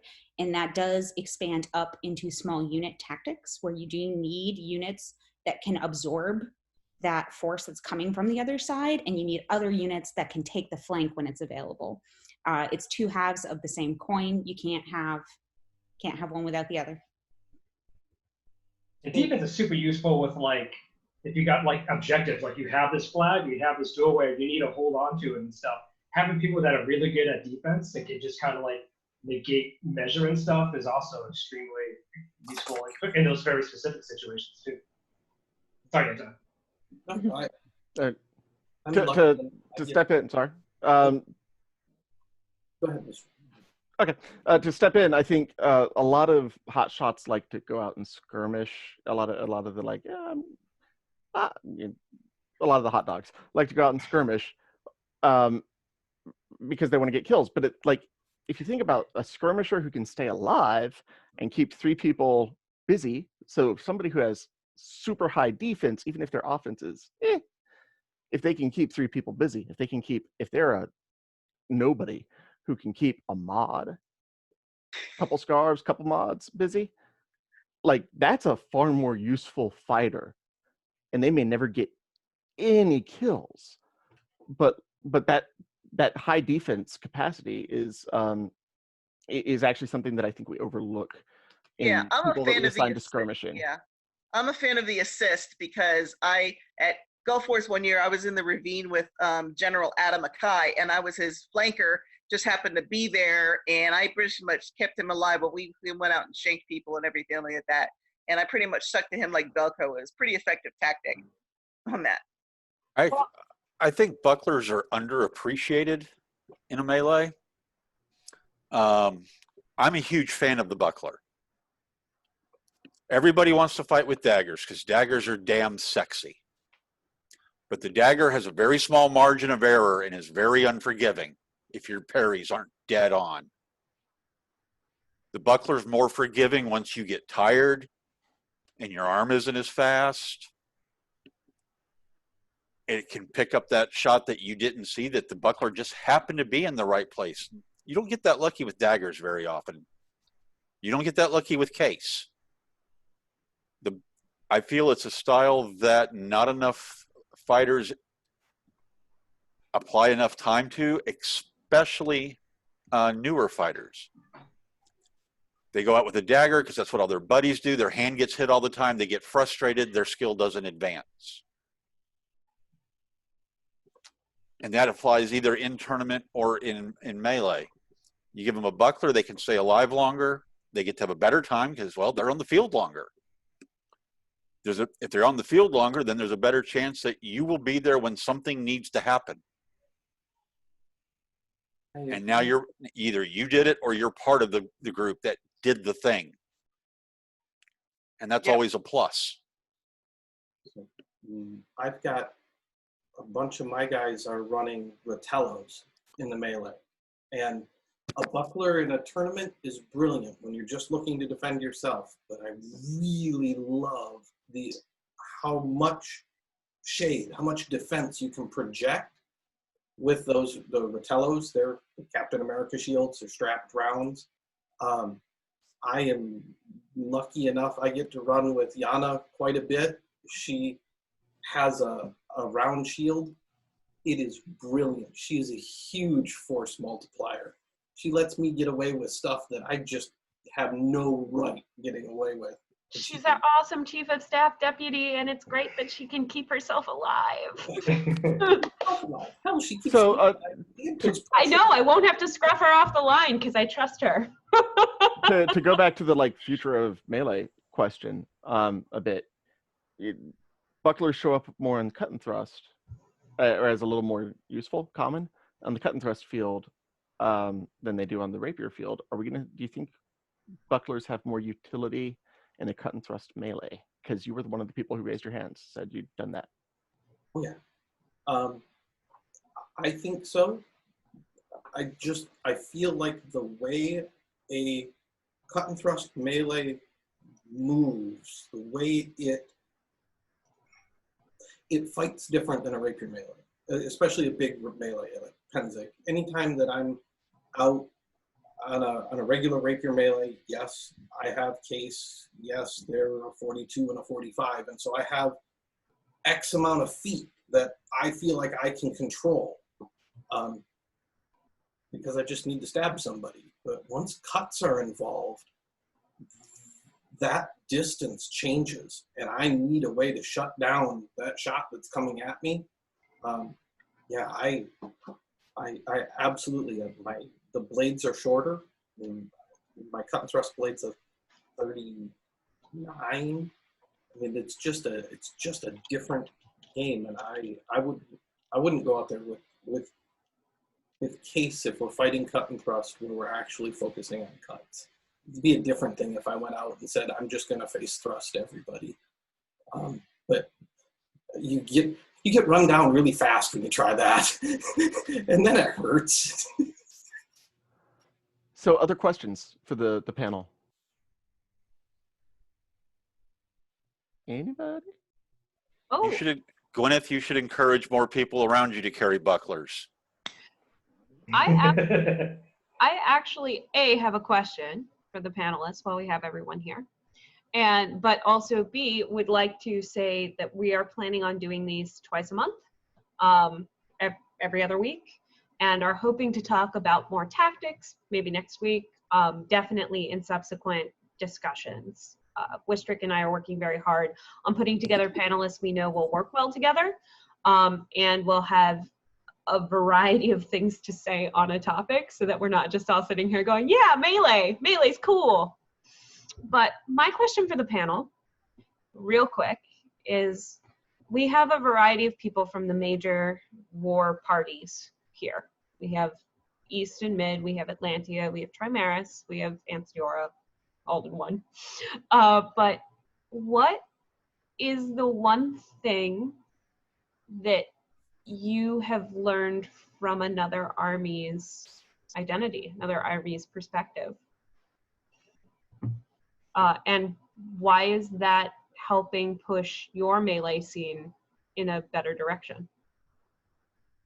I can answer this one. So I like how the mid-round has a very structured like command staff, and like you guys move up the ranks and stuff like that. For the longest time, the East was just kind of like, who was general was just kind of like, well, whoever tossed their hat in the ring and got picked by the crown. But the last several years we've been trying to create a little system of teaching commanders and then get them to move up the ranks and stuff. So it's not just like you go from being just a fighter to general the next year and stuff. Like you kind of learn how the army works and tactics and all this stuff. So it's a little bit of a little bit more of a school. And I think part of that's also by necessity. Just the army size of the East now has gotten so big that we kind of need to have a little bit more structure and formalization of that kind of teaching and stuff. That's one of the things I like that the mid-realm does, I think, pretty well, that we've adopted in the East Kingdom's own way. It's not super cookie cutter, because the East can't be that structured, but we've added a little bit more structure to it. All right. Marguerite, Robert? Go ahead, Marguerite. Okay, I think what I've seen in Atlantia anyway has been a push to stay together more, especially when we go fast and turn left. If we don't stay together, when we do that right, it becomes kind of a mess. And that has definitely been inspired by other kingdoms. I think Ethelmark stays together very well, notably, as does the Mid. I do think it is cool when Atlantia actually has a NASCAR-style crash while trying to turn. It hasn't happened in a long time, but I've seen them happen, and it's absolutely hysterical. When half the army turns way too early, and the others are still going down range. Hey, that's tactical. Right. Wait, was that the Atlantia Follow Me year? It might have been. Yeah, Wistric, there's probably still somebody that wants to hurt you for that. No. That was Conrad. That was the King of the East. That was not my fault. That one. If I was to say a kingdom that I tried to steal a concept from, it would actually be the armored community of Callantir. I mean, yeah, the mid-realm's bigger than Ansteorra, but Ansteorra was a decent-sized kingdom, and our people are spread out all over, and not everybody knows everyone. And other aspects of it, I may see about trying to apply here in Trimaris, but the concept that everybody goes to the field together and comes home together. And that so that even if there's nobody else from your camp, you know that getting to and from the field, you've got buddies. You're not going to be out there on your own, no matter how tired you are. If you're struggling to get home, somebody will make sure you get home. Here, I'd like to steal some of their concepts just to build more community with. Excellent. I think that's actually a really, really nice sentiment to have taken from Palantir Armored. Anton, if there's something you've learned from another kingdom, and how has it, Trap's getting into the chips, I'm sorry, you can hear that. And how has that Like, smack him with a rolled up newspaper. I picked up a bunch of different things. I mean, I was always jealous of the Atlantean race car, right? Like, I want the ability to have a unit that can just charge and turn left and hit and stay a unit, as opposed to falling apart. And I know, Marguerite, you mentioned that, but when you're receiving it, it always looks like you guys are just there as a wad, and it's great, unless you're underneath it. And you know. We practice a lot. But I learned that one. I mean, I learned a ton from negotiating with and trying to command against Ogadai. I mean, he's brilliant. He's done this a long time, and he's got a really clear picture of what needs to happen. And I was still really green when I was trying to command against him. And there is another piece that I thought was really kind of cool that I picked up from one of our heavy households here. They have a check-in process where you check in before the battle starts and you check back out. Not quite as formalized as Palantir where they're marching in or out, but this idea that you have a battle buddy and you make sure that you're responsible to see that one person got home so that nobody gets left behind is really kind of, it's important. Because a lot of people end up leaving it all out on the field, and especially if it's a really hot Penzic and we've had a lot of holds and we're stopping and baking in the sun, it can be easy to have somebody just kind of not have all of their faculties when they're going home, and then they leave weapons behind, leave masks behind. It's nice when you can have kind of a community to make sure that you're getting your people home safe.